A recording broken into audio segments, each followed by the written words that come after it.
that sort of plays to the fact that there's a little bit of respect going towards that deck list in itself. So it's off to the races. Here we go. Bart representing that imprisonment list against line pockets on red. And we'll see if it happens again. Is it the Safecracker cheat code? Did they get it? Not this time, it doesn't seem. Well, the mulligans are not done yet. He does have an Oniromancy and a Justice in hand. So Redrame does have access to those Safecrackers should he want that. And look at him sporting that robe. Very classy. Well, you know, part of it is it's a tough tournament, right? It takes a lot of time. It takes a lot of energy out of there. Bringing all the energy of a hibernating bear in this case. But sometimes that is a very, very smart way to do it. You just conserve that energy and just focus it all into that, you know, Death Star super laser in your head and fire it up. Commence primary ignition on brainwaves. You gotta be comfortable when you're playing in a Gwent Open tournament. I mean, we saw it in the first series with Forever YOLO. Once he got into his groove, once he started jamming, you know, he started winning games. So Redrame, getting in the zone, I don't blame him.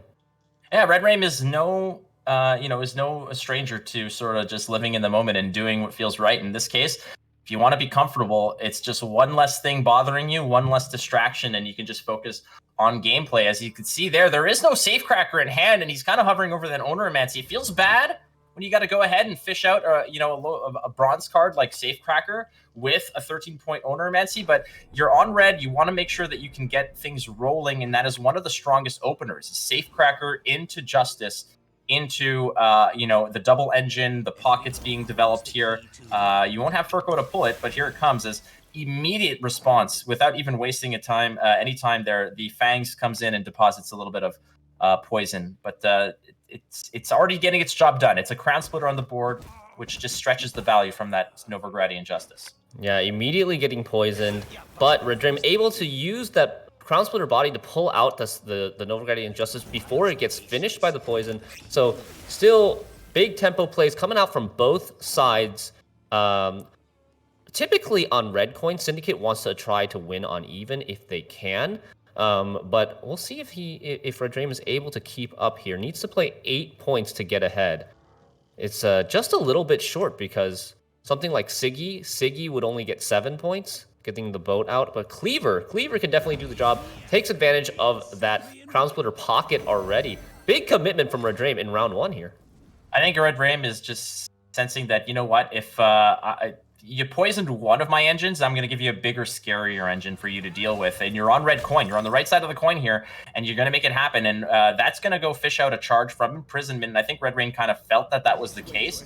We're also going to break up one of the two pockets, of the two Crown Splitter pockets, with that Emissary, going to boost the Fangs. And Bart playing, like, shooting from the hip here. He's playing like he's got a plane to catch. He's really, really just jamming the cards. It seems like he's just going autopilot now, knows what he wants to do, wants to maintain the lead there, and just is one after another just dealing with the threats as they emerge.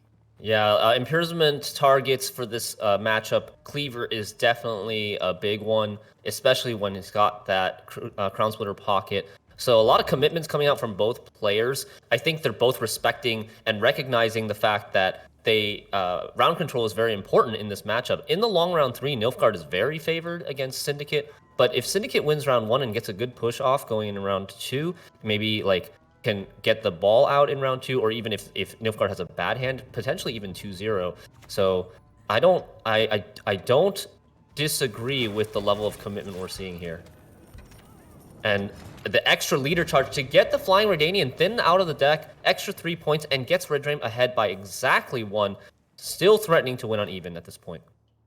That's right. Flying Redanian is just 3 points when you fill the bank up there. And Bart, wow, finds the dogs. They come out, the hunting pack. One calls the other, and then now we've got the Nazca Sergeant sitting in the back row at 14 points. That's an engine for you. You've also got Vigo. That's an engine for you. And there's a lot of points still to come. I mean, you do have the just incredible reach that Brathens can offer you if necessary, especially with an Intimidate engine and a Deploy Effect engine on the board. A Sea Jackal comes through. It's going to click twice, methinks here, maybe even a couple more times. I think Redrame wants to continue to pressure forward here. I mean, I'd be surprised if he doesn't just go over the top just to make sure that he can, avoid Bart passing. an opportune pass. So he's just going to click it enough times just to get ahead by that one little point. Big commitments continue to come down one after the other. Brothens now into an informant to copy a Cleaver's muscle, gets a lot of engine activations on the Brothens and the Arturius, as well as the Nausicaa Sergeant, and the lead is again 13. What will Redrame do here? He does have Siggy to replenish the coins, or he's going to have to slow down a little bit, and he is going to play the Siggy with another leader charge. Yeah, both players playing hot and heavy here. Wow, just keeps clicking. This Jackal instantly went up to 24 points. This is an unconditional 24 for 4. I can see it on Reddit already. Well, what's funny here is that Redrame is just putting it all into that one, eggs meat basket kind of situation here. And 24 points on a Sea Jackal. I mean, you're thinking, okay, is there a Yen's Invocation that I'm going to eventually just run into? But the difference is that you're on red coins. So if a Yen's Invocation comes and just ruins the party, fine, you can just kind of pass along and go on to the next round, no problem. And really, what is your Yen's Invocation giving your opponent? It's giving them a Sea Jackal that can't really be stretched out like Redrame did here. I mean, the 24 points on a Sea Jackal in the hands of a Syndicate player is perfectly fine and normal, but if Bart steals it, it's not exactly fantastic. Exactly, and now Bart's starting to show that he's running out of options, taking a resurrection, a remedy onto a Safecracker, which doesn't have any crimes, obviously, in his hand as a Nilfgaardian player. So it only plays for 3, does get a couple of assimilates and deploy effects. But Redrame easily able to stay ahead with that crime now. And things are looking tough for Bart at this point. Yep, decides to pass and take the loss on even. With no more real playable cards. Doesn't have a poison finisher to accompany the Cupbearer, so not able to deal with this super tall Jackal anymore. That Saul de Navarrete is an interesting choice in this list. And the reason why is that typically, you might be increasing your bank, but having a full bank in a deck like Line Pockets that wants to spend to reaccumulate those coins with the future crimes, it seems odd as, Saul, it's not a guarantee. It's not like a deck, for instance, like Hidden Cash that typically will float a big bank for a few turns to get a card to grow like that. Saul, it might just be up there, but eventually you're going to want to throw some spenders on the board and make it happen. We'll see how this works here. It is a nice card to have in a round 1 before the spenders come out and just let it grow. But Furco is the first move here. He's going to go fish out a crime. It's going to be Swindle. We just want to basically fill the bank a bit here. Just load up those coffers. Getting to the max, which is nice. You're going to also get the Flying Redanian out after another click of the Line Pockets charge. Yeah, and Bart actually actively mulliganing away the Masquerade Ball win condition in round 2, knowing that he's probably going to get pushed to the limit here, doesn't want to commit the ball in this round, and draws the Joachim instead. So very happy to see that, being able to play the first 2 copies of Joachim here with the Menno into Coup de Grace. Scary time here now is the fact that full bank, your only spender in your hand without using your own Aeromancy is Philippa, but there's a 12-point target there, so you're not really stealing anything. So you dip in the Pontar and just bleed more cards and over profit? How do you approach this? You could actually dip in the Pontar onto the Nausicaa. It brings it down to 9 and just hope that there's no deploy effect that occurs, but that is highly unlikely. That is highly unlikely indeed.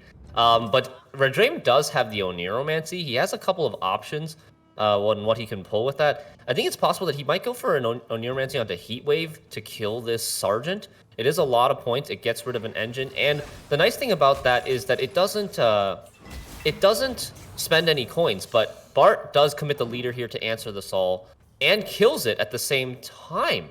You could just go ahead and own your into the Sol again if you want to. I'm just saying. Okay, so with the coded weapons, the death blows actually potentially being a downside here, giving Redrame another copy of Sol on top of his deck. That was just maybe a mix-up by sequencing. You probably should have coded weapons first. And then kill them. I agree here. Redrame's got a little smirk on his face. Do you see that? I think he's he's kind of wondering. He's like, you just gave me another big card, and that I'm going to Yeah. draw into next turn. And I think what he's evaluating right now is, does he want to float some of these coins into the next turn and maybe open up with Saul, given the fact that basically that last imprisonment charge is not going to stop it next turn. But you know what he says? You know what? All right, fine. You got no more locks. Let's just go do it again. It's completely possible that he just goes He and is. finds a return, ladies and gentlemen. Yes. The Saul return. This is the sequel we all hoped for. Saul shows up again. Oh boy, and he's just gonna get back to 7. Yeah, so like you said, Bart could have stopped this from happening. He could have played Coded Weapons first to avoid the death blow, but... Oh, and look at this. Joachim into Usurper. It was a 50-50. I think only 2 units in his deck remaining. This is a big lead now, though. Joachim into Usurper. Up 20 points. No great targets for Philippa now. Well, I mean, I think now you just literally trade bronze cards for gold cards. Your Saul's going to continue to grow. You're not winning this round. That's probably fair to say. You might see a Philippa as their last say here, but Redrame is perfectly okay to just over profit here if it's going to be changed. You know, I'm going to exchange a 4-point bronze card for a whatever the hell's in your hand. We've seen Usurper already. You've already double Joachimed on me. The coup's gone for this round. What else do you have? You know, you're a little bit late to the party if it comes down to a Masquerade Ball, so I'm not worried about that. But I want to see your other cards. Show me what else you got. And frankly, if it comes to a bleed, he did have the benefit of winning on even here. So just tossing away these cards is perfectly fine because you're basically buying gold cards out of your opponent's hand.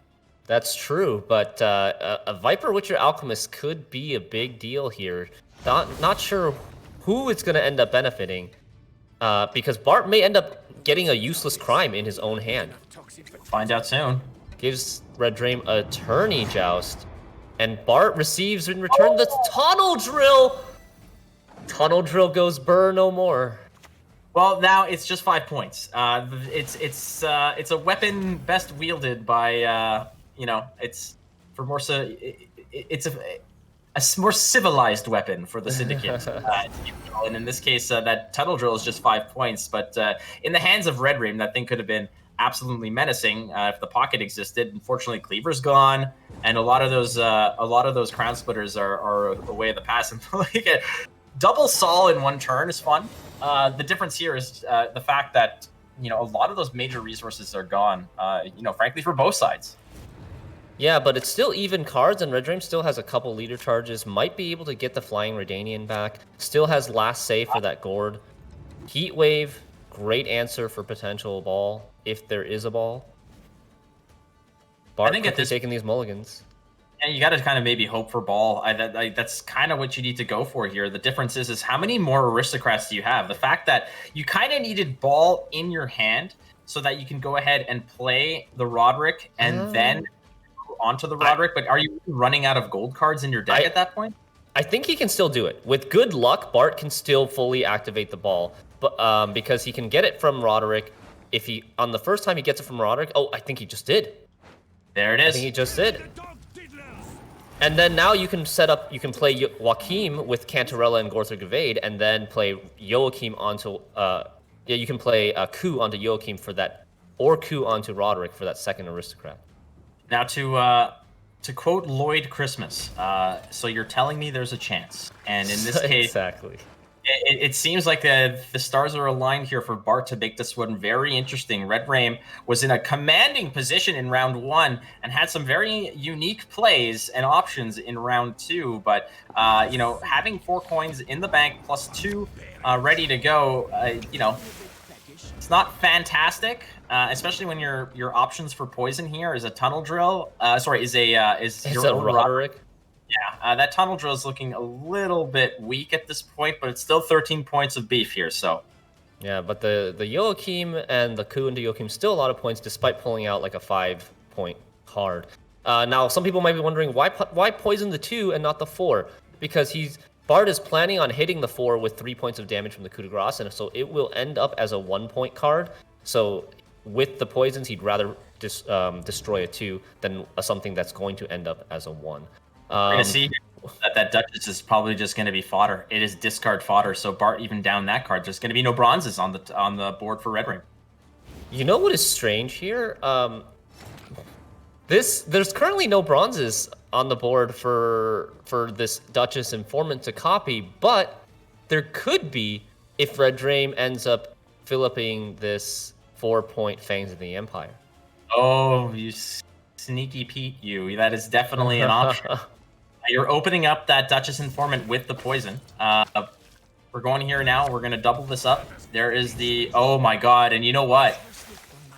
This could...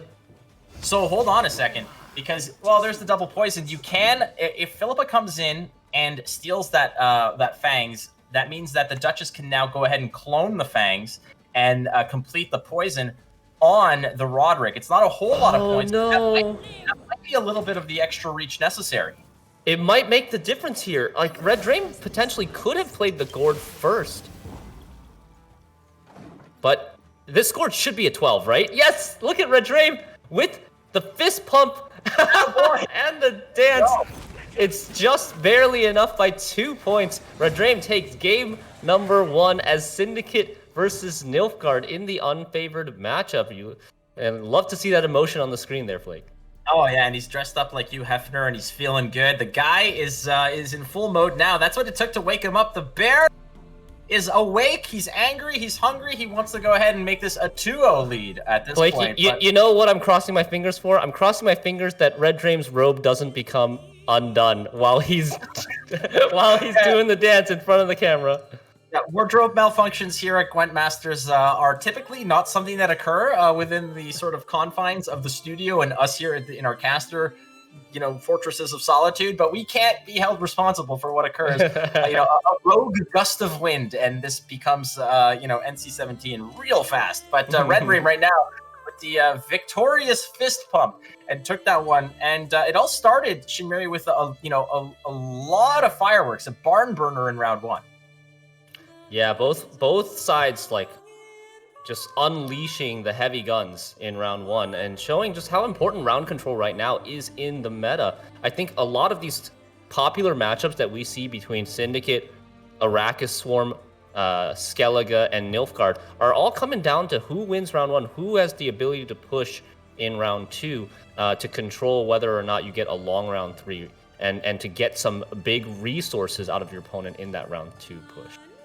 And then the bleed was pretty spot on for Redrame as well, even over profiting where necessary. It didn't matter. He's sort of trading cards here and there. And, he got out of it. Bart got out of it. There was maybe just a mix-up in terms of sequencing the lock before the coded weapons. Maybe it should have been a little bit of a reverse there, a little switcheroo. Unfortunately, it did really factor in, so it doesn't really matter at the end of the day. But these are small little things. Pros still could potentially make some mistakes, but at the same time, there's still a lot more to go here. So first game is in the books. The players are getting ready for the next matchup here. This is the 3rd set of matches for the quarterfinal here at Gwent Open number 1. Shinmiri, can you believe we're already at season 3? This is ridiculous. I know, right? What happened to the time? I feel like it was just yesterday that we had the first challenger, the first open, and now we're in season 3. It's crazy. Yeah, no, it's flying by, and if all things go well, hopefully soon we'll be able to do this in person, and I'm sure everybody's looking forward to that. But until then, we're beaming up through space and directly into your mind. So that's the kind of way that we do this here. And really happy for Redrame. You saw that there was the emotional response there. So let's see if that kind of translates through and can carry that momentum into game number 2, as Redrame now is representing Nilfgaard against Line Pockets. So here's this is the role of reversal. Now it's going to be Bart on red coin against Redrame's Nilfgaard list. However, this Nilfgaard list is not imprisonment. This is double cross. So maybe it might be playing out just a little bit, but looking at these hands now, there's a lot of bronze cards, so maybe not as many fireworks in round 1 here. Yeah, perhaps not. And I think Bart's specific lined pockets list is extra teched against Nilfgaard, like you mentioned before, with the Horson Senior being able to transform a Joachim to prevent future plays off of Coup de Grace and Gorthric Evade. Oh, and Bart shaking his head, taking the final mulligan, getting the Flying Redanian in his hand. This is not a good sign. No way to mulligan this Redanian. I don't think he plays an Eavesdrop or something to fix his hand. No, there's nothing really there to sort of make up for that little gaff as we've seen this before. A little deja vu here. Shinmiri, the safecracker comes out, and it's immediately met with a Fangs of the Empire. Difference here is there's no immediate Fangs of the Empire for Redrame. You might have to rely on that Vigo to find it, and that's not a guarantee, but it is potentially a way to get out of this, as we see Bart now, again, one dead hand, a card in hand, but if he wants to go through here, he might need to use his Furco, obviously, to go find the... he needs his Furco to go find the Novigradian Justice, but it seems... Oh, there was another Fangs. He was hiding in the corner. That's my bad. I apologize. That's all right. But I want to say the difference between Bart's list and Redrame's list is that Bart's Syndicate list also runs poisons. You see the 2 copies of Fist Tech, Crime, and Redrame doesn't have Purify in his hand. No Cupbearer to stop this poison. And that's going to be a big, juicy target killing this 11-point Dodging Sergeant that's going to continue to grow. Here comes the other Safecracker. Unfortunately, his brethren has already died. A Fist Tech addiction has got him, and in this case, yeah, it's still a decent amount of points there. 7 points on the deploy. The Fist Tech comes through. It's going to be a little bit of over-profiting, but it's fine. Now, here's the thing. Redrame has figured it out. Okay, 9 coins. He had the Redanian in his hand. Not that it matters ultimately pass, but you know, it's just fun to think about that Redrame is knows that there's at least one dead card in the hand that needs to be mulliganed away. Yeah, Redrame with a pretty weak bronze hand in round 1 chooses to get out as soon as he can because doesn't want to risk losing on even. We saw how bad of a position Bart was in after losing his game on even, the same matchup but with reverse roles. Having the extra card in round 2 makes it a lot easier for Redrame to defend the round 2 bleed. All right, so there is the Horson Senior, friends, and the difference here is that there is no Joaquin that's accessible for Redrame. There's no Roderick, and there's no Joaquin. So this is could still be a very weak hand for Redrame. He didn't really get to improve his hand very much from round 1 to round 2. That is something he's gonna have to sort of figure out on his own over here. He's not gonna have the help of certain cards such as Masquerade Ball potentially to drop, because you don't have Roderick either to trigger. You don't have Joaquin. You're really sort of, you know, you're going here with rags in your hand. Unfortunately, there's not much that you can do. Redrame is going to have to kind of just, you know, maneuver his way through this, break up some of these pockets and figure out how this goes. I don't think he's typically all that caring as to how tall that Cleaver gets, because that's likely going to be the Yennefer's Invocation. So he's opting instead to break up that pocket first and see what happens here. Obviously, he's going to break up the other pocket down the line, kind of dodge some of that drill value. But as it stands, again, there's a Horson Senior that could transform one of those spies as well. Yeah, it actually gets pretty good value for transforming a 1-point spy. But I think Bart will hold it for a little bit just to see if a potential Joaquin comes down. Bart now committing the Spender, the Sea Jackal, getting that to a safe level at 7 strength. Redrame does have a lot of spies to kind of clog Bart's board, and especially Bart's front row with the Crown Splitter. But I think Redrame needs to consider when to leader in this round, because with such a weak hand, I do think he is going to lean towards leadering early, and he does. Right now, nothing great. Probably just takes the Horson Senior here, right? Yeah, you can transform to 1 point. In terms of actual just... Not terrible.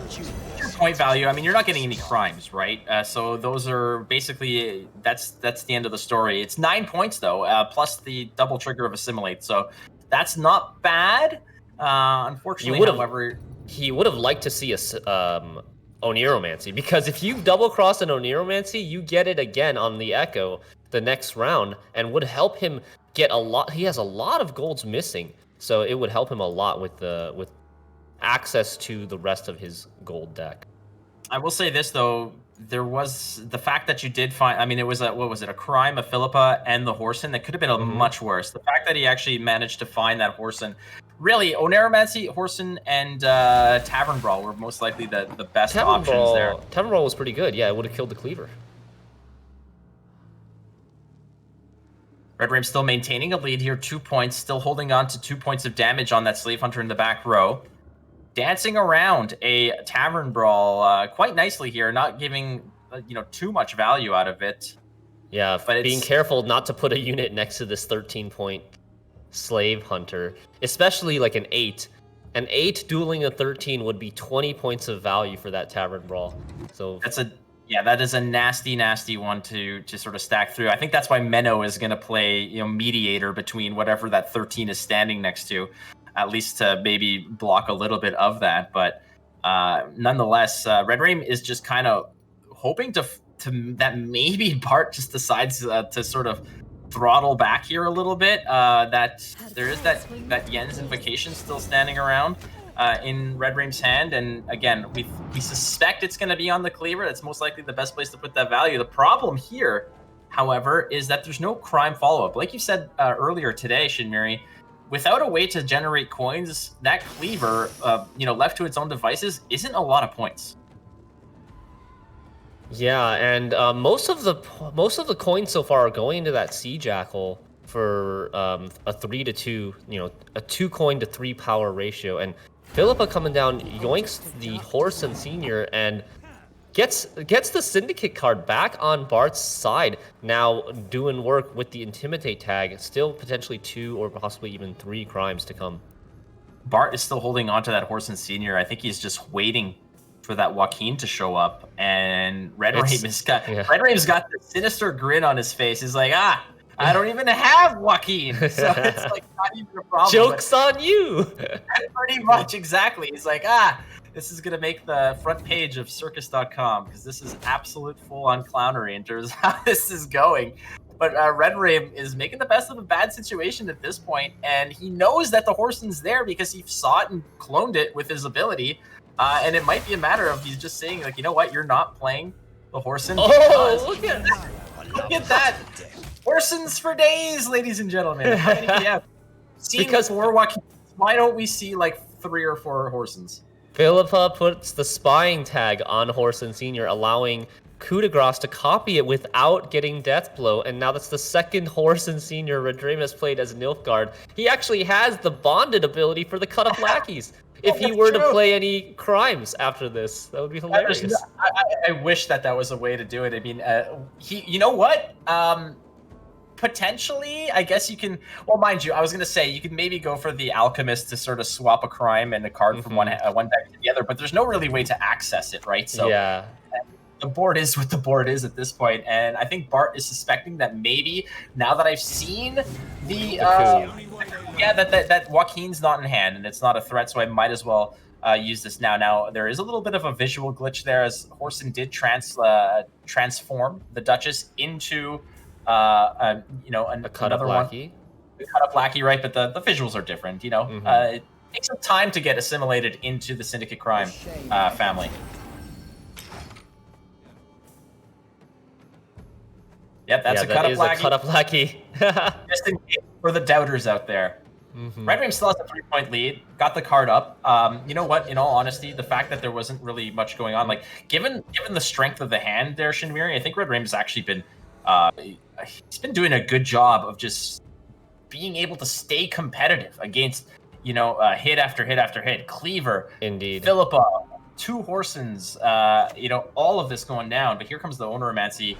And we're going to see right now what he's looking for. It might be that Heat Wave, maybe to just get rid of a big brick of points. Heat Wave or Tunnel Drill. Tunnel Drill is not going to be good later because a lot of your Crown Splitters have been spent. Most of them, except for the Gourd, have been spent. So he does go with the Heat Wave just for the 15 points because it is the most points.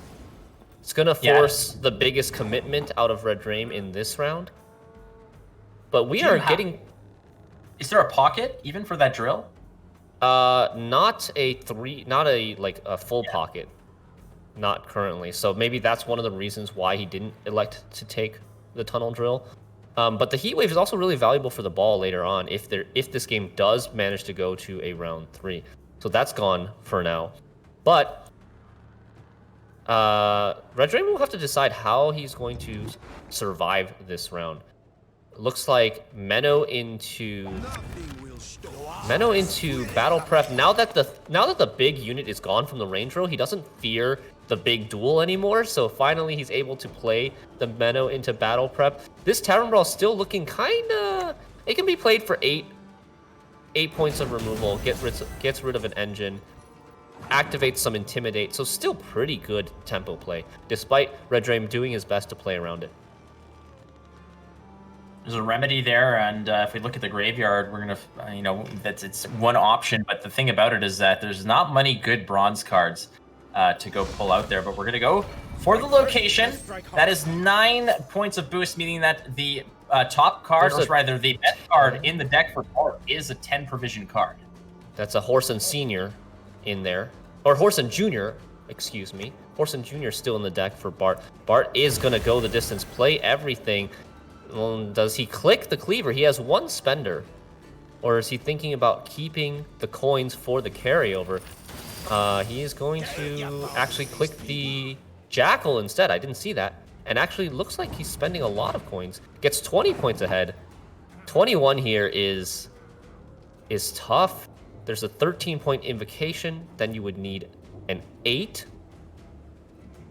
I mean, that's a tough nut to crack here. I mean, I don't think you can do it. Let's look at Bart's graveyard. I'm seeing that there's only a Cleaver's Muscle and Halfling Safecracker in Bart's graveyard to access with this this remedy. There's not even any Bronze Spies in there, unfortunately, for Redrame. Yeah, there's no Assimilate on the board either. A Yen's Invocation for 13 means that you're still digging yourself right here. This is an 8-point hole that you need to fill, and unfortunately, a remedy into muscle is not going to do it. Redrame here is kind of, he knows the writing's on the wall. It didn't quite make it happen, and it didn't work out. And you know what? Just in case, we'll give you the Tavern Brawl back. Yeah, because he's a guy. But it's okay. Big smiles all around. Bart comes through. He's going to go ahead and even this series 1 game apiece. Redrame. Well, it's, again, 2-0 this time. There's a little bit of bully in round 2 for Bart in that case. But, I mean, it's hard to fault Redrame in certain cases because he was missing a lot of his resources. Yeah, so many golds stuck in the deck there. A bit unfortunate, but interesting to see that, typically Nilfgaard is seen as favored versus Syndicate, and now we've had 2 games where Syndicate has won both games. This one with a 2-0. Might be the first 2-0 of the tournament, I believe. Yeah, well, you smell blood, and you just go for it. You go for the throat at that point, and Bart wanted to come back into this one with a vengeance. Waste no time! Bart wanted to make sure that this was even Steven as we go to game number 3 now. So that's both Syndicate lists are off the books, if I'm not mistaken. I see what you did there. Got him. That wasn't even on purpose. Guys, I'm not even kidding. I just make it fun. But as we move forward, what do we have left to go with? There's no one has access to their monsters list. It's going to be Redrame on red this time. So red coin Redrame is going to be going forward. What do you think he's going to be playing with? What is the option here on red coin? Is it a Blaze of Glory perhaps to try to really go ahead and get maybe a double last say or win on even in round 1? How do you think he's approaching this? Blaze of Glory and Nilfgaard left for both players. That's a tough one. I think that there's no real. I mean, everybody wants to play on red coin. It just feels better sometimes, but obviously that's not going to be the case. It's an alternating coin system here. So as red coin is now on Redrame's side, he's got to figure out what he wants to do. I think both can kind of operate pretty successfully on either side. The thing is that I feel like Nilfgaard has a lot more awkward plays when it comes to proactivity. If you're not holding on to something like a Sergeant or holding on to something like a Slave Hunter, it's harder to really establish the board and start developing as the first turn, as your first turn, if without committing a gold card. Nobody wants to drop a Vigo and then get right. But nobody wants to drop I say nobody. We saw it earlier. The first play being a Joaquin and just YOLO like crazy. But those aren't ideal plays. To be honest, at this level of play, I think blue coin is actually favored for Nilfgaard and Skellige matchups. Red coin does have the ability to win on even, but neither faction is really that fast tempo. It does maybe Nilfgaard a little bit more fast tempo than Skellige, but Skellige certainly is not very fast tempo with its bronzes that it likes to play in round 1. So you're not as worried about losing on even, and you're more concerned about winning round 1 to establish round control. And in that sense, the extra 4 or 5 points, the extra Crystal Skull Veil can help you a lot in terms of winning round 1. And this Skellige Mirror is brought to you by Lippy. Friends don't let friends play Lippy. All right, Skellige Mirror. Let's see what the differences of these decks are. I'm gonna pull up the deck list here again real quick. Redrame playing, the differences are Redrame playing Svalbard Totem, Heron Kaduk, instead of Bart's Hjalmar and Jangay and Greatsword. So Redrame has an extra value card in the Heron Kaduk, which I think should help him a lot in the matchup. Hjalmar not as useful for Bart here because nothing goes super tall until like very, very late in round 3. Well, that's right. And if you're going super late in round 3, typically your response to that super tall card would be to go ahead and drop your ice, use your leader ability, and just deposit that damage into that, waiting and ready pincushion of damage that is probably your opponent's Yuta. In this case, however, like you said, that Hjalmar might be just a target of opportunity. Maybe you kill a 6-point Raider in round 3. Maybe you kill your opponent's, a Herald or whatnot. But it's not going to find a big target early necessarily, especially since it's not like something that you could come back with on your opponent who maybe plays a boat and drops their Crystal Skull on it. You can't just go in Hjalmar because you got nothing in the graveyard. So it's a card that also needs a little bit of time and investment to get all of its value. So Brockvar Hunter comes here, and we're going to go ahead and start the damage festivities. As everybody in the red, this is how we go, and that Onkrite Longship in the front row is going to start the party. As you see, it's just everybody's just eating damage, and it's. Nobody loves anyone anymore. Every single unit on the board is going to end up bleeding out of their eyes at the end of this round. The Morkvarg in Redrame's hand, honestly, is it's good to have now because it's only in this round where Skellige is going to have boosted strength, and only from the stratagem. So to have it on red coin in your opening hand in round 1 is when you want it. And there it is. 3 points of boost that Morkvar can potentially answer in this round. Yeah, take it or lose it. Well, that's basically it. I mean, where else are you going to get the value off of it? I mean, really, unless your opponent is playing Heimei Protectors and they just get out of control. But in this case, there's no secrets. Everybody's got everybody else's list here, and really, where else are you going to get value from Morkvar? You're probably going to find it on that Brockvar Hunter, but again, you don't need to do it yet, I suppose. But it's still potentially an option in terms of the most reach that you can get with that card. But in the mirror, I mean, Morkvarg it's a 6-point card. Yep, exactly. Right now, representing 9 on that Hunter, so it's still kind of bad for a 10 provision card, but you take what you can get in this sort of situation. Yeah, that's wise words from one Shinmiri. Now, if all the stars align for Redrame here, that Marauder might be able to go ahead and finish the job on that Brockvar. We'll see where the chips may fall. But Redrame jamming out there, he's just kind of chilling, doing his thing. And in terms of cards that he's willing to commit here, I think that basically you can kind of go ahead and maybe drop everything that you want other than the Herald and the Skjordal. I don't think the Skjordal is a card that you would really ever want to play in round 1. It just feels so bad to drop 3 points of damage. No, I agree with you completely. And Redrame actually electing to take the pass now. Not really being able to answer this Onkrite Longship on Bart's side. So that engine has been doing a lot of work for Bart alongside, the blue coin does help you win, like I mentioned. So Bart now having round control has last say for round 3 if he wants to go to a long round 3. Big card pickup there for Redrame. He does now have Iced in hand, which is nice. Still no access to Blood Eagle, unfortunately.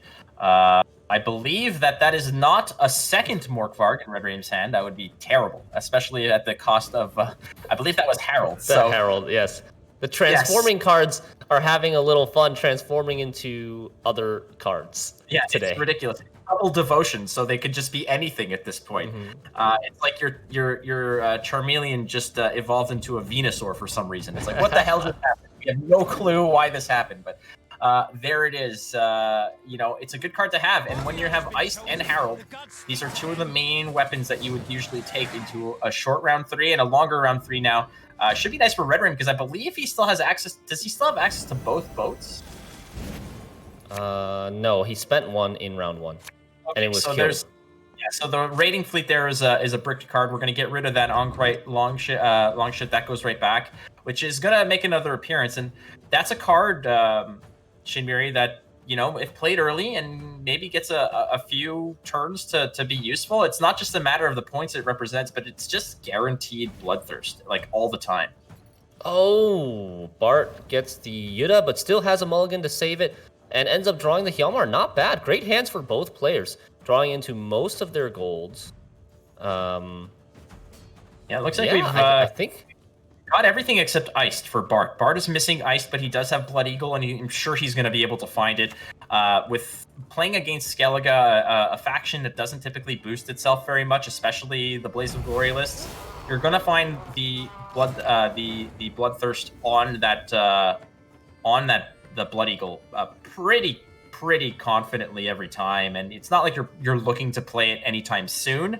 The Blood Eagle to go get iced is likely a move that you're going to see with maybe 2 cards left potentially. We'll see what happens here. Blue looking to decide what it wants to bring back. Herald comes through. It's just going to go ahead and grab a 7-point invader, and there wasn't really much to sort of dig through in that graveyard, unfortunately. So I think 7 points might have been just the best bet here. Yeah, I agree. The Herald gets scored right away. Agree. My confidence is shot, Shinmiri. Alliance is now at risk. I was just focusing on the game, thinking about some other things, about how this Totem and Heron Kaduk is going to make a difference in this mirror match, and the fact that Redrame has access to his Herkia with Blood Eagle, whereas Bart doesn't because he needs to save his Blood Eagle for the ice. So that is a very important engine that can make a difference in such a long round 3.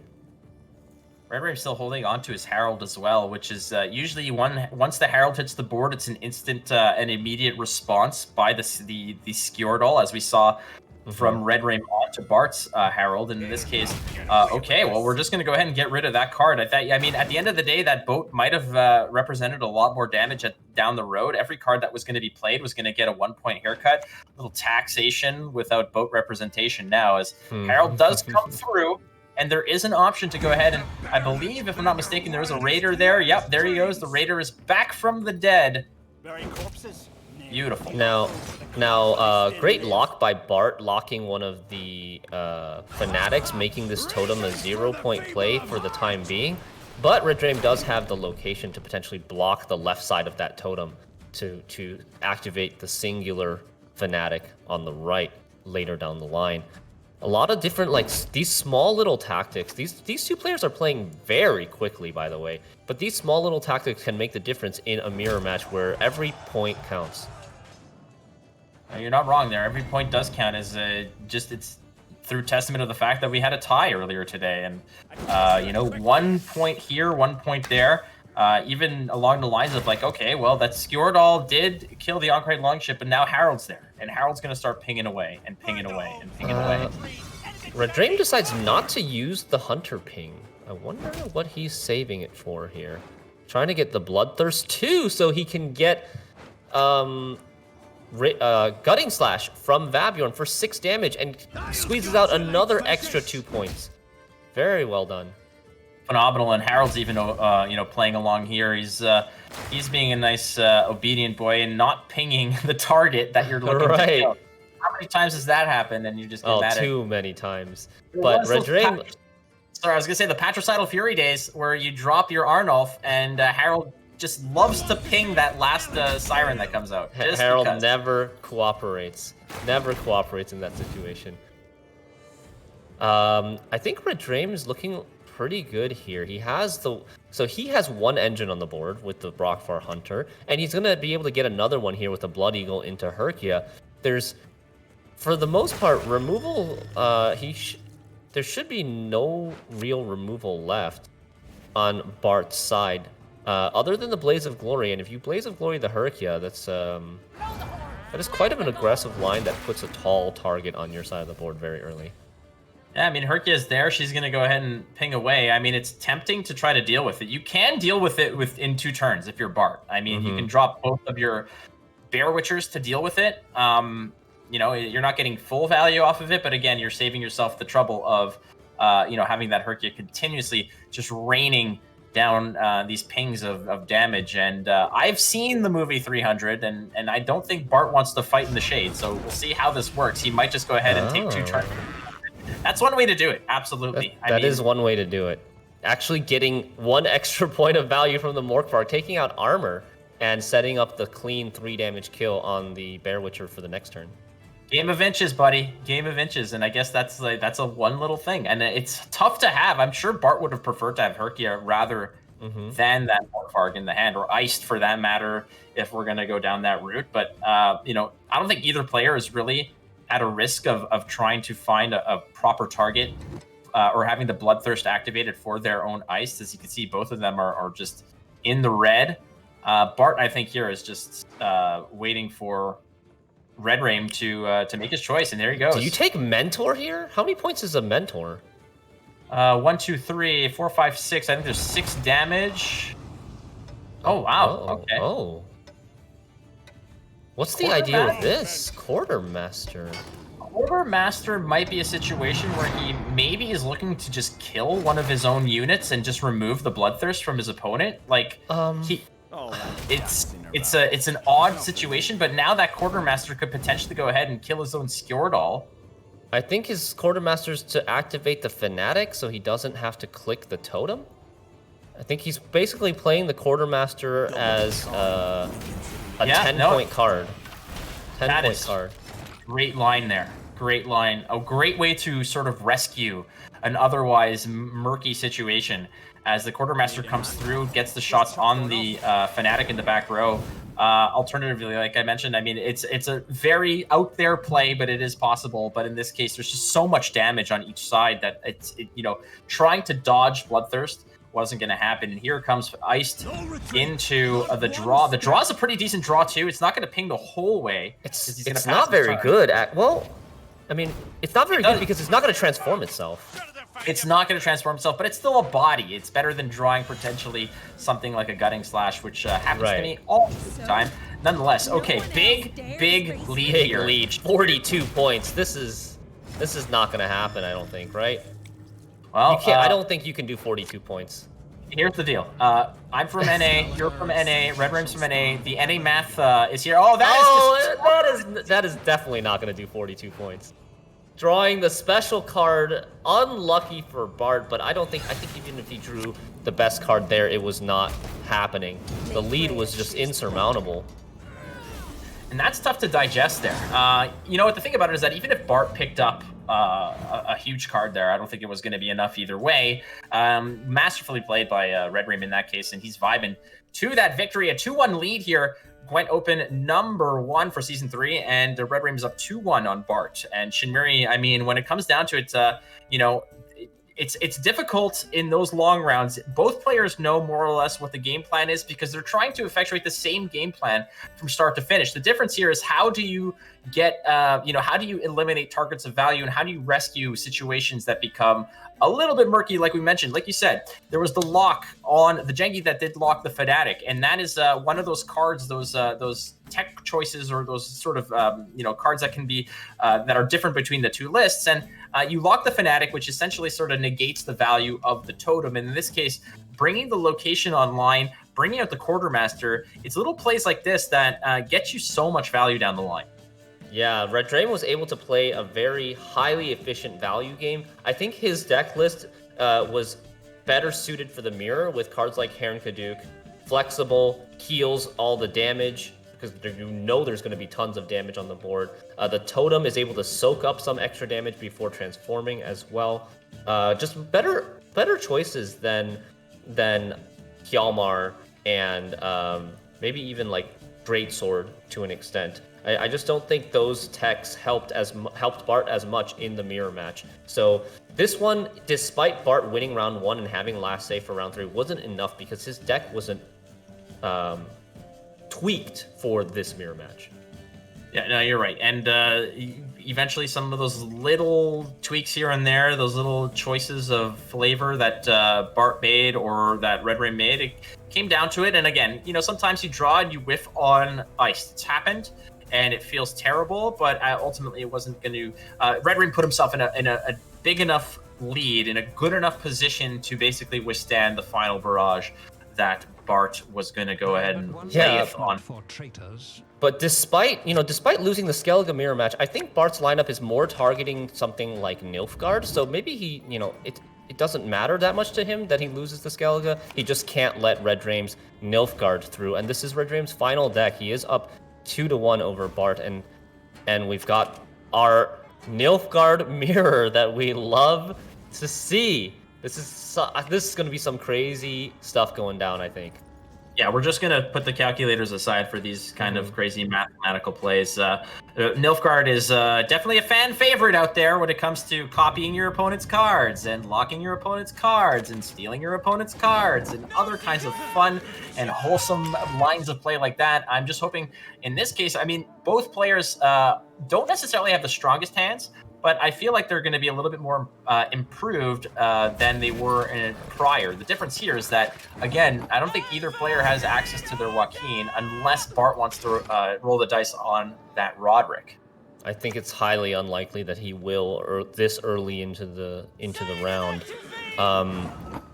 Redrame has the second Nausicaa Sergeant to have a proactive play after the first one gets Tourney Joust.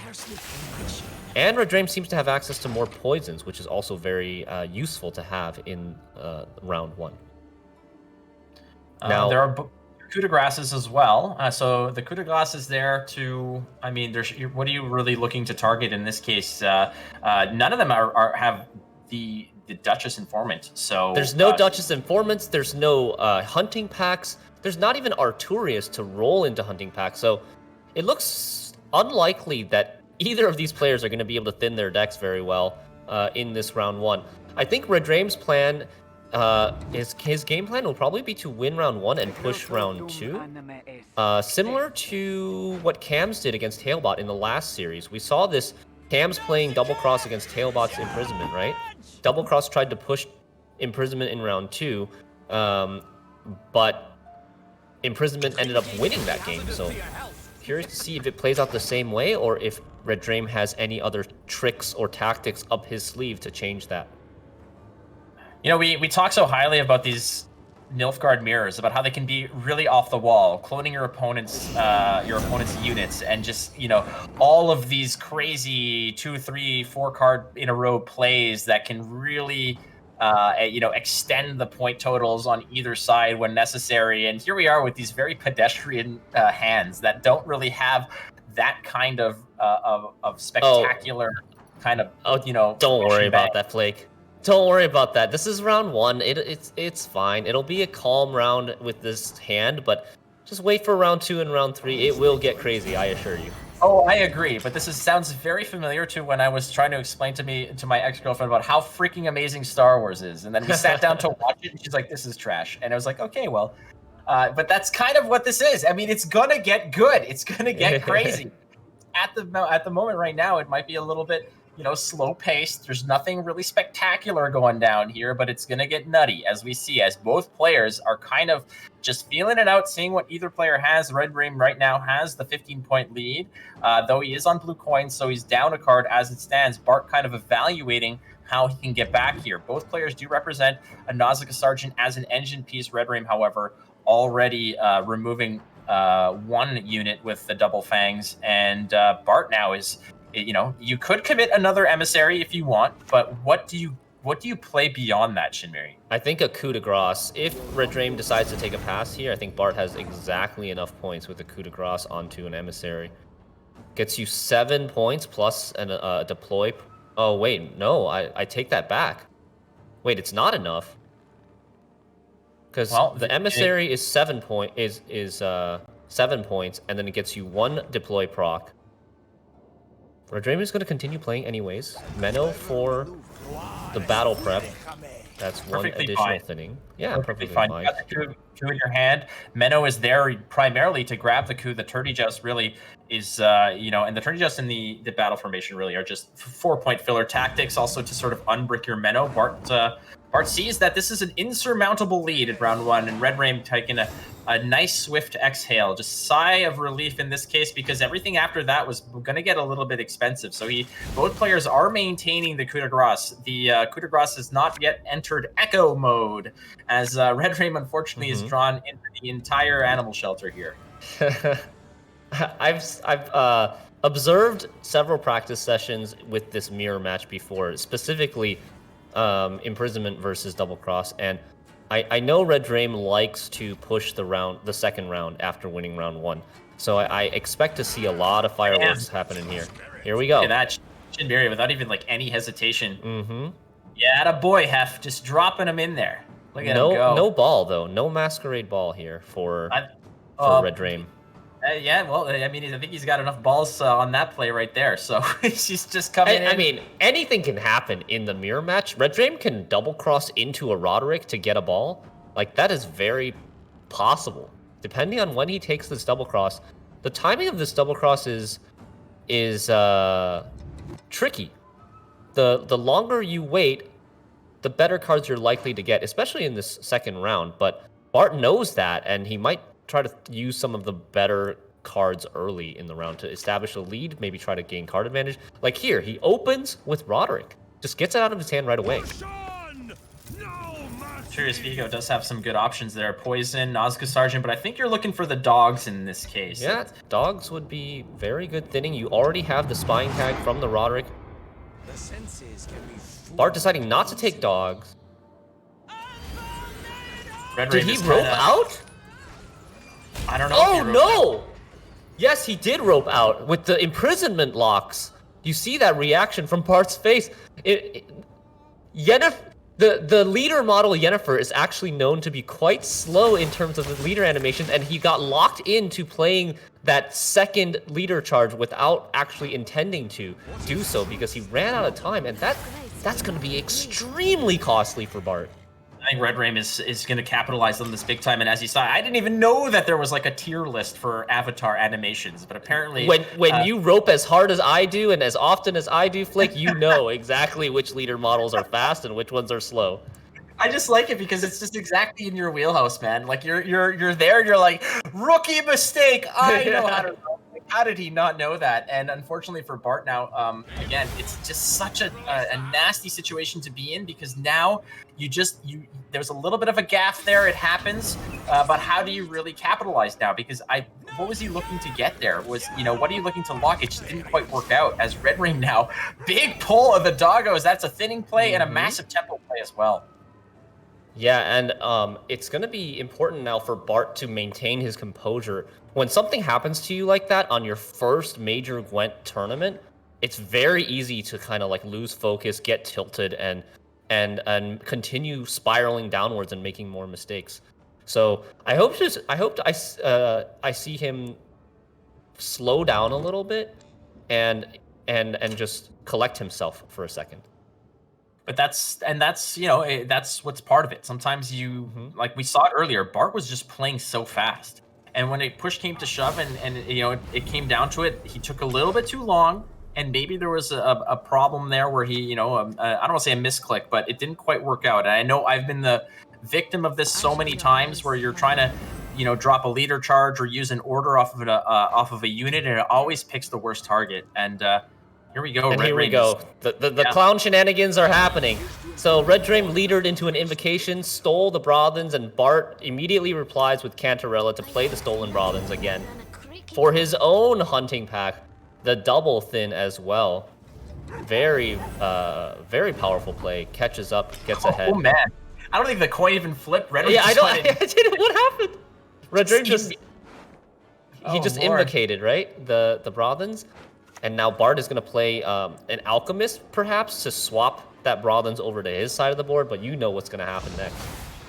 Can I just say here that I've never seen Redrame leaning this way, forward. He's usually in full recline mode, in full luge mode, aerodynamic to a T. And in this case, you can see that the focus is just enormous. As we went ahead and made a quick little switcheroo there, this is quite fascinating. I mean, this is where all those Nilfgaardian mirror shenanigans occur, because it's really, I don't want to say it's anyone's game, but it's anyone's cards. I mean, I'm playing your cards, you're playing my cards. E-I-E-I-O. That's kind of how this is going. Look again, here it comes. Oh. Redrame deciding to play his own Alchemist to get his Brothens back, rather than Cantarella.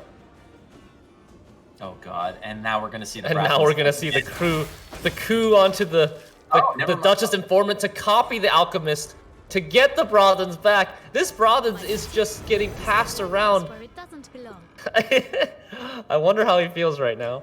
There is a significant custody battle going on over that Brothens, and unfortunately, the victim, frankly, in this case, the Fangs of the Empire is the victim. The Fangs of the Empire is innocent bystander getting caught up in all this.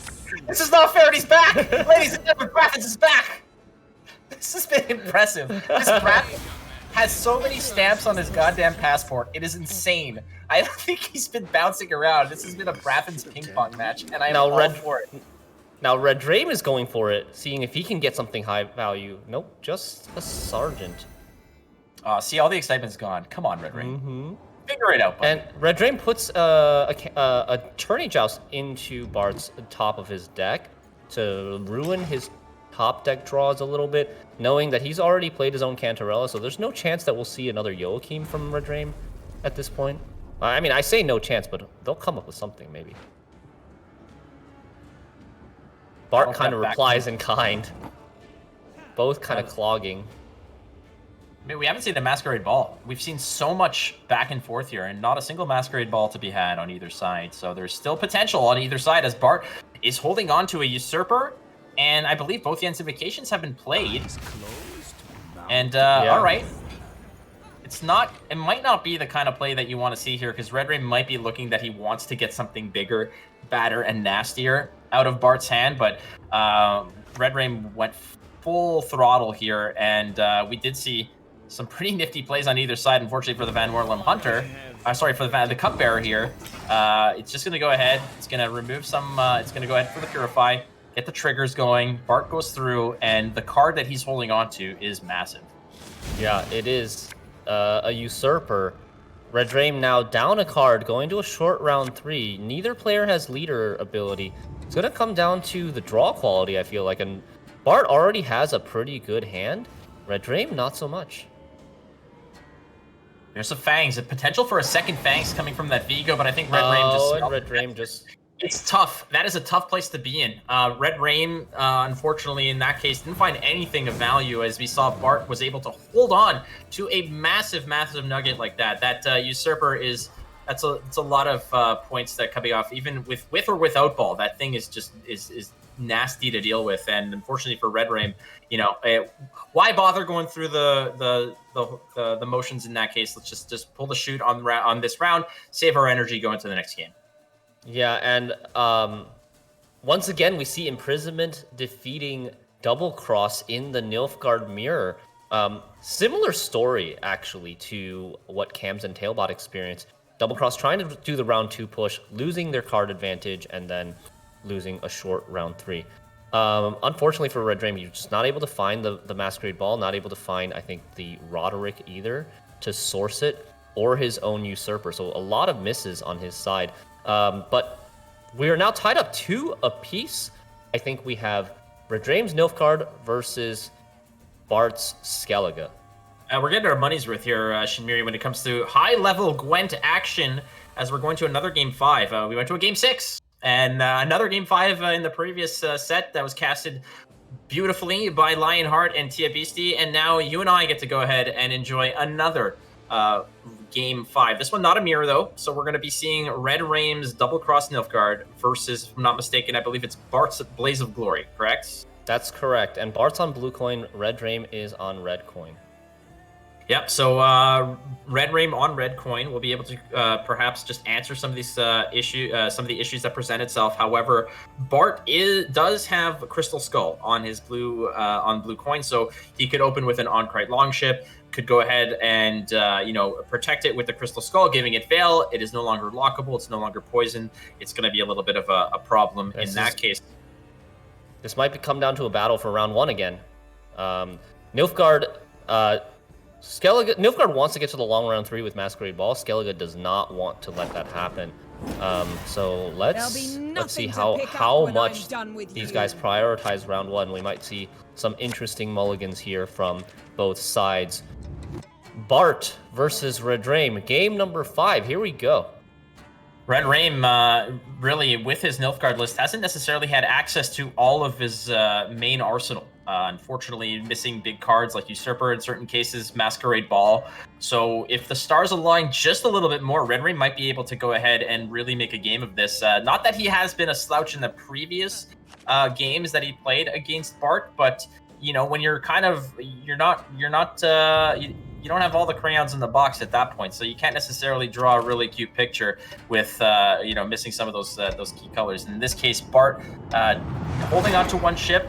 You do have the Greatsword, you do have the Raiding Fleet, you do have some proactive cards if you need it with the Brockvar Hunter as well. But then there are some cards that we're just not going to see played at all, like Iced, Skjordal, and Herald. So in reality, you are drawing some of these good cards in terms of what Bart has access to, but you're not going to see these cards be played. Yeah, I think Bart, I'm surprised to not, Bart had 2 mulligans left and didn't take all of them. He decided to keep Iced, Herald, Skjordal, and War of Clans.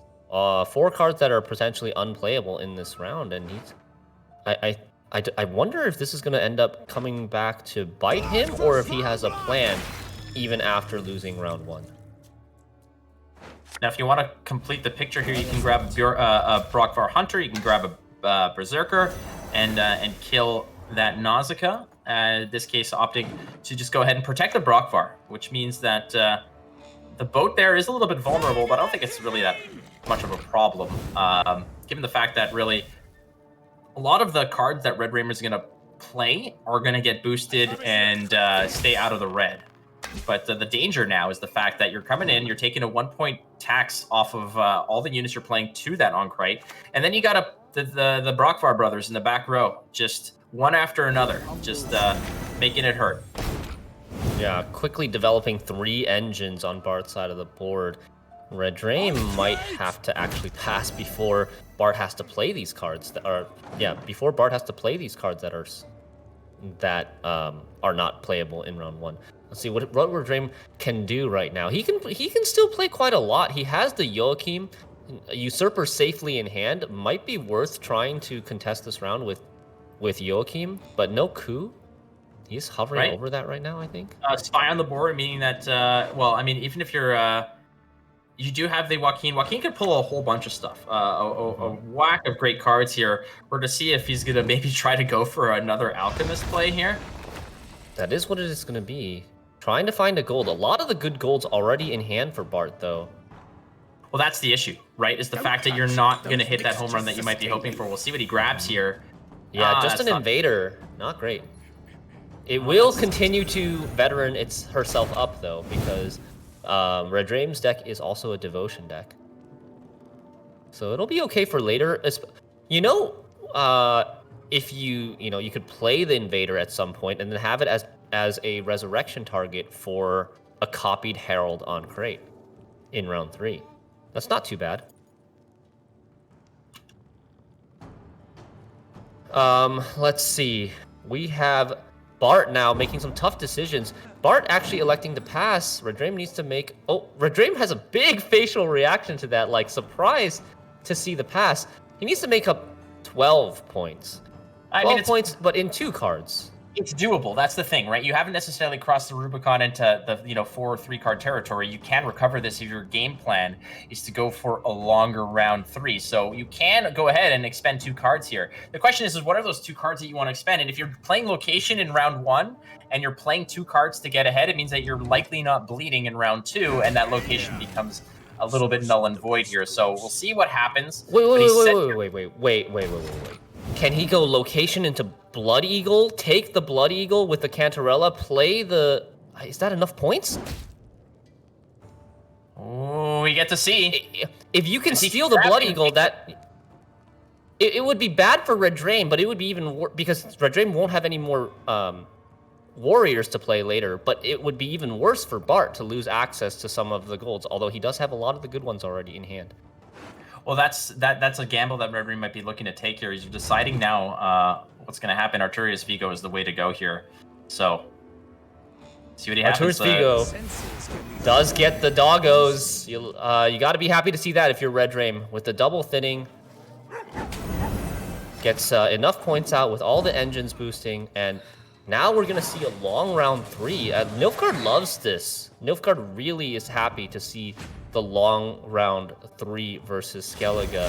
Skellige being a devotion deck, no heat wave to answer the Masquerade Ball. It's really up to Redrame to draw well now to get those golds. And if I think in a long 10 card round when both players draw their best, Nilfgaard should be relatively favored. Redrame has committed Gorther Gavade, which means that there will not be 3 Joachims, but 2 Joachims is still, I think, more than good enough in a long round 3. Bart, on the other hand, also pretty good hand so far. Got the Dry Pass card on the Invader or the Raider. Redrame went down to 4 cards in round 1, so he is 2 cards down in this round 2 situation, so he's not going to be pushing. Bart decides to throw the Raider away, puts the Raider in the graveyard. Does he want to play another Bronze Warrior? He could also play the Tershek Invader, add an additional Bronze Warrior res target to the graveyard in case he's worried about some stealing shenanigans. You know, maybe Redrame can steal enough warriors from the graveyard with Remedy and make Bart's life a miserable hell. All right, here we go. It is round 3 for game 5 here between Redrame and Bart. This is it for all the marbles.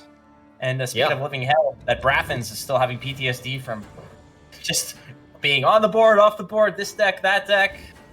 I wonder if that same kind of silliness will occur today, in this game, or this round rather. But looking for good cards here.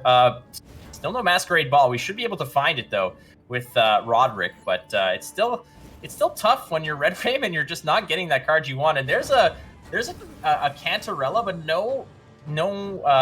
there isn't the location in this case to sort of at least pick and choose what you want. Not that there's really much left in Bart's graveyard that you want to go ahead and pull out, but it should be a fascinating round here, because both players are going to have a lot of opportunity to do some damage. And I'm just curious, what kind of reach does that Hjalmar have? What is in that Skellige graveyard that is going to be able to there is a 10-point greatsword in the graveyard for Bart, so yeah, that Hjalmar does have 10 damage available. Can potentially kill something like a Usurper or even a buffed up engine. But Redrame is just going to straight up... He's going to yoink the best resurrection target for Herald on Crate right away. Stealing the Raider, not even worrying about, developing his Assimilate engine. Just wants to get that Raider right away. Bart could have been playing, the next play could have been Harold into that Raider, and that's typically the best target that you want to be picking out there, given the fact that the Greatsword is likely going to be just, Tom Brady, through the middle pass, just bullet into the end zone, probably into one of those units that the Joaquin is going to pull out of the deck here. But, for Nilfgaard, that typically likes to lean on, Masquerade Ball as a win condition, or a big threat, something that generates a lot of points, a lot of threat on your opponent. I don't know how many rounds. I think it's been like 2 or 3 Nilfgaard games now that we haven't seen it. Masquerade Ball has just kind of been. It's been wearing these cement shoes and just sinking to the bottom of the deck. Has just refused to come out. I'm sure Redrame will be able to find it. Oh wow. Well, this is unexpected. using the coup de grace actually to destroy an engine and also make an engine for himself. Redrame diverging from the standard protocol of using coup de grace on Joachim. Joachim would have gotten, like 2 Joachims would have guaranteed both poisons from his deck, and I guess he doesn't need it because Redrame has 1 poison in hand already, so he only really needs 1 of them to complete the poison pair, and maybe doesn't intend on playing Invocation because Invocation is also still stuck in the deck, and he needs Roderick to get ball. Definitely. I think that's Redrame looking really, really far ahead into the end game of this match, deciding that what he wants to use coup on. And here we go. Roderick does hit the 66%, sees 2 out of 3 golds, gets that Masquerade Ball. That's really good news for Redrame. Well, there we go. And that is a big anchor for a Nilfgaardian list that's looking to close out a game. And unfortunately for that Thirsty Dame, she showed up and is immediately shown the door there between the Raider and the Blood Eagle. Here comes Pain as Herkia is going to be hitting the board and start just, you know, dishing out damage. Everybody gets a little bit of a haircut here as the Slave Hunter is going to come through. And another Assimilate engine on the board, 2 points of damage where necessary, but Redrame is still in a little bit of a deficit here. There's the 1 point of bleed plus the Herkia that's just constantly firing away, but both triggers of Masquerade Ball are still there. You've got Usurper, Braffins, Joaquin. I mean, I don't know what you can possibly hope for with that Cantarella, but it's there nonetheless, in case you wanted to, you know, if you're keeping track, but it's there. And I mean, what is the best thing you could pull with that? You know, are you looking to? I think you could just roll the dice and see. I think the best thing he could pull is maybe. Is it Yuta? Yuta to deny the iced and leader ability. But things are like, even though I said that Nilfgaard should be favored in the long round, Nilfgaard here, Redrame did miss a couple of his golds, and he's getting a lot of his engines answered here. This version that Bart's playing has more answers, like with the Jenge and with the Hjalmar. These are not two really decks sticking any engines. These are 2 decks that I feel can really, you know, they'll pick and choose their spots where they'll just eventually just burst for an immense amount of points, be it through a Joaquin into a into a ball trigger, a Fangs, a poison, this and that. Both decks can really just kind of turn the tide in these foul swoops. The difference in this case is that, Bart still has these 2 massive weapons between Iced and Harold that he still has not yet used, and still has a Hjalmar as a very effective control element here against something that just grows too tall. There is that, like you said, there is that great sword. Wait a second. Oh, I just had an epiphany. Revelation, Shinmiri revelation. I was wondering, why is Redrame holding this Invader in hand? And I originally thought he was just holding it as a 7-point play that would activate Assimilate, but this gives him the option to double cross into Iced. We know that Bart is going to be likely holding Iced for very late, so it's going to be guaranteed on double cross, and then as long as Redrame can get Bloodthirst 2 somehow, if he can, he doesn't currently have it, but if he can get Bloodthirst 2, the Ice can discard the Invader, draw him another card, potentially drawing him his Invo or his Cupbearer or something like that. Problem here is, where do you find that Bloodthirst 2? Now, there is a Bear Witcher in hand, right? And that is definitely an option to go ahead and make it happen. But, here we go. He just went for it. Got the Ice, but there was no Bloodthirst setup. I don't know. Maybe it was not in his plan, but I just thought about the possibility of maybe playing that and drawing into one of your golds. That would have been a pretty nice play. But Hjalmar, no slouch himself, kills the Herkia, gets rid of another, like, 6 points worth of damage, I think Herkia was going to do. What is it? And the red just keeps on coming there. Lots of red, a little bit of green. Christmas colors all the way around as Redrame is, he's up by a point, but all the fireworks are still yet to come for Bart. I mean, you do have the iced into the leader ability, and we're going to see what happens here. Oh, 7 points is 7 points, but it's not the Yuta that maybe would have really turned the tide here. Even though the Yuta would have come through only as 6 points, based on the deploy effect, it would have denied more. Correct, yeah, it would have denied more. As we see here, Yalmar getting a lot of damage there, as it's probably tossing that 10-point greatsword out of the graveyard, removing points. And again, Redrame is in the hole here, 4 points.